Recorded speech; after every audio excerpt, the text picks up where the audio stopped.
بسم الله الرحمن الرحيم. وما كان لمؤمن أن يقتل مؤمنا إلا خطأ، ومن قتل مؤمنا خطأ فتحرير رقبة مؤمنة ودية مسلمة إلى أهله إلا أن يصدقوا، فإن كان من قوم عدو لكم وهو مؤمن فتحرير رقبة مؤمنة، وإن كان من قوم بينكم وبينهم ميثاق فدية مسلمة إلى أهله وتحرير رقبة مؤمنة، فمن لم يجد فصيام شهرين متتابعين توبة من الله، وكان الله عليما حكيما. ومن يقتل مؤمنا متعمدا فجزاؤه جهنم خالدا فيها وغضب الله عليه ولعنه وأعد له عذابا عظيما. يا أيها الذين آمنوا إذا ضربتم في سبيل الله فتبينوا ولا تقولوا لمن ألقى إليكم السلام لست مؤمنا تبتغون عرض الحياة الدنيا فعند الله مغانم كثيرة كذلك كنتم من قبل فمن الله عليكم فتبينوا إن الله كان بما تعملون خبيرا. لا يستوي القاعدون من المؤمنين غير أولي الضرر والمجاهدون في سبيل الله بأموالهم وأنفسهم، فضل الله المجاهدين بأموالهم وأنفسهم على القاعدين درجة، وكلا وعد الله الحسنى، وفضل الله المجاهدين على القاعدين أجرا عظيما، درجات منه ومغفرة ورحمة، وكان الله غفورا رحيما. إن الذين توفاهم الملائكة ظالمي أنفسهم قالوا فيم كنتم قالوا كنا مستضعفين في الأرض قالوا ألم تكن أرض الله واسعة فتهاجروا فيها فأولئك مأواهم جهنم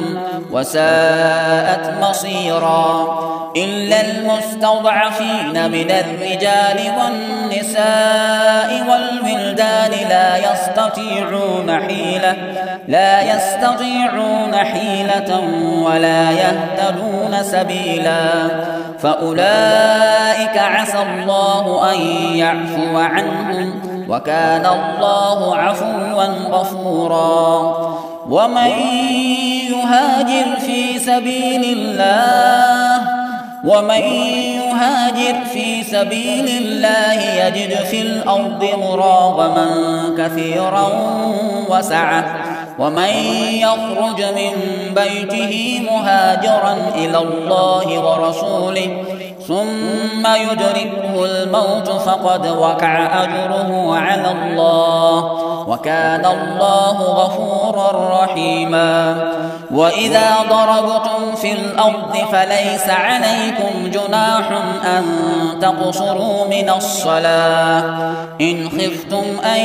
يفتنكم الذين كفروا إن الكافرين كانوا لكم عدوا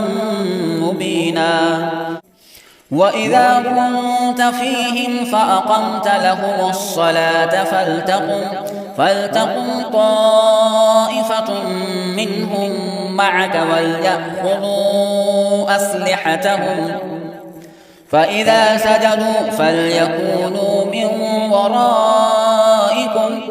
ولتأت طائفة أخرى لم يصلوا فليصلوا معك وليأخذوا حذرهم وأسلحتهم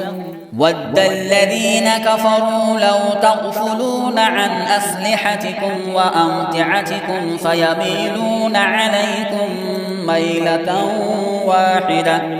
ولا جناح عليكم إن كان بكم أذى من مطر أو كنتم مرضى أن تضعوا أسلحتكم وخذوا حذركم إن الله أعد للكافرين عذابا مهينا فإذا قضيتم الصلاة فاذكروا الله قياما وقعودا وعلى جنوبكم فإذا اطمأننتم فأقيموا الصلاة إن الصلاة كانت على المؤمنين كتابا موقوتا ولا تهنوا في ابتغاء القوم